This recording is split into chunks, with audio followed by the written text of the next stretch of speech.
Let me do section 5.6, dividing polynomials. So now we're gonna start dividing polynomials. This is the simple ones. So when they give you something like this, a polynomial will be divided by this. So I wrote it here. That's what it means. They're gonna give you this, but that's what it means. So all you have to do after this is divide each term by the 2m. 2m over 2m, like that. So what happens here, and then you divide like vertically. So 6 divided by 2 would be 3.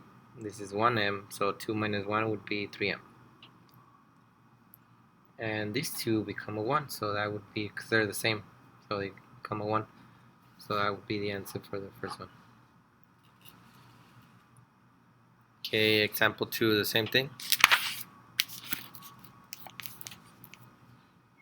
So you're going to divide each individually, so I'm going to rewrite it, 9x 5 divided by 3x squared minus 12x squared divided by 3x squared, and then plus 3x divided by 3x squared.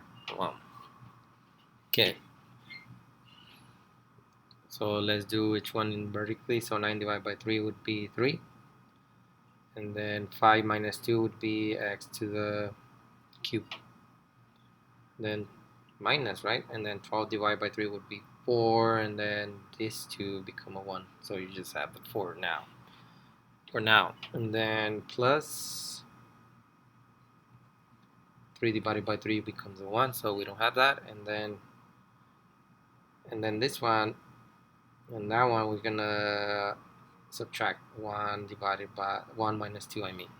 So this one I'm gonna do the long way of how to apply the rules of exponents, because I don't want to confuse anyone. So this would give you 1 minus 2 would give you negative 1. So remember, we can't have negative exponents. Okay, the first terms, you copy them. We're already done with those.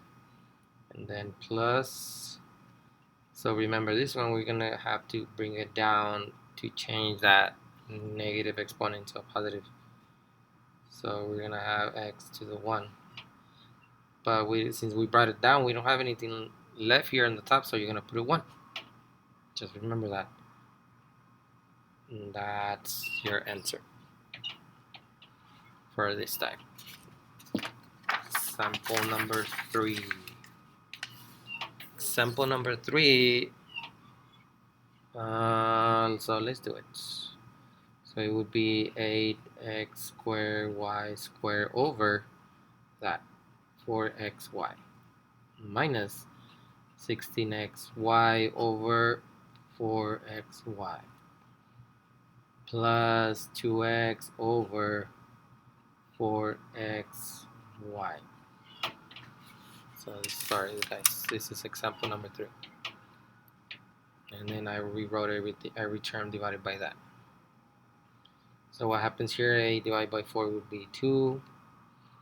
And then the x's, you can combine these x's. So 2 minus 1 would be just 1, so 1x.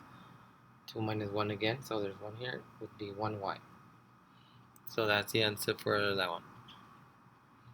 Minus 16 divided by 4 would be 4, right? This becomes a 1, that becomes a 1, so you only have the 4. Plus, so 2 and 4 can be simplified, both of them can be divided by 2 I mean. 2 divided by 2 would be 1, 4 divided by 2 would be 2, like that. And then the x's, they become a 1, you don't have them anymore, and then you keep the y at the bottom. And that's the answer. Let me see how they have it here. Yep. So that would be the answer. Okay. So this is where you guys use long division. So this is example 4. So long division, it's kind of tricky at first. So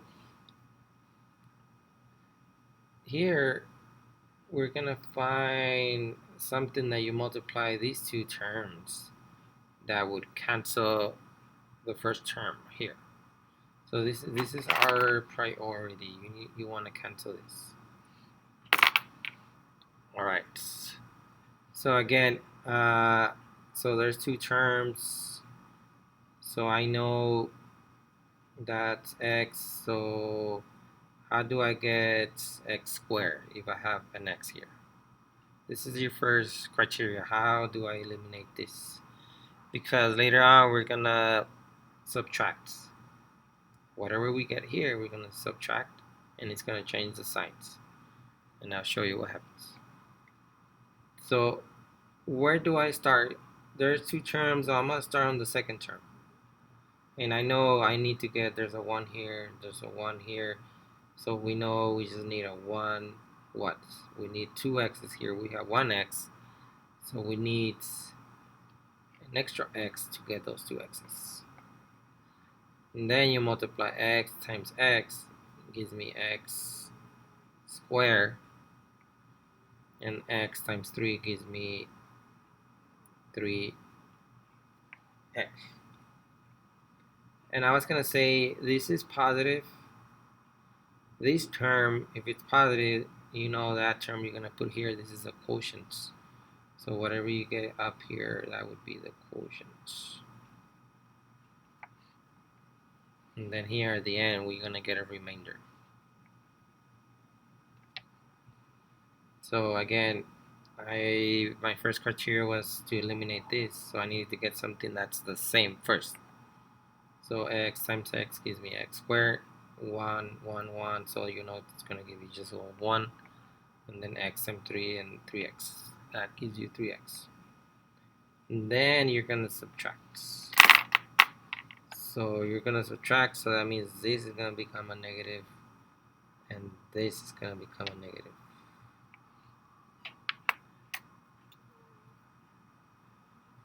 Right, so you no longer have that positive there. I'm going to scratch it. So now you subtract x squared minus x squared, this becomes 0. And then 7 minus 3x, you get a 4x. Right, 7 minus, because we no longer have a positive because we subtract, so these signs change. So plus 12, you bring this one down. Now we do the same thing. Again, that's a positive, so that means the term that you have here in the quotient would be positive.